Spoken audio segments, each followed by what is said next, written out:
Labrīt, labrīt! Sestdienas rītiņā košajā krāsu eksplozijā.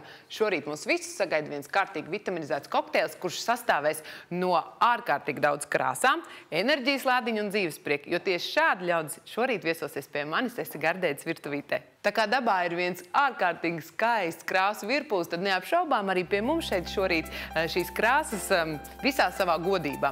Un mēs atdodam godu arī rudens puķiem skaistajām, bezgal skaistajām dālijām, kuras ir visās varavīksnes krāsās. Un visu galdu klājas šodien vienos sārtos, ugunīgos, enerģiskos toņos, lai mēs uzņemtu šo uguni un enerģijas siltumu visai ziemas sezonai.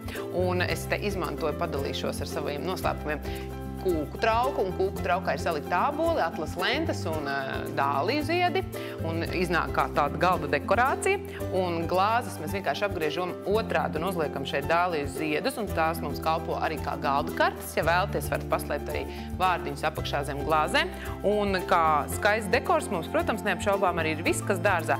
Šī gadījumā mums ir pipars, jo arī tādi pipariņi būs šodien ciemos pie mums šeit studijā. Atlas lentes arī mums te kalpo kā skaista atblāzma rikto šķīviem, iededzam sveces, sarindojam, ja ir iespējams, vienas krāsas gammas vāzēs ziedus, un rīts var sākties.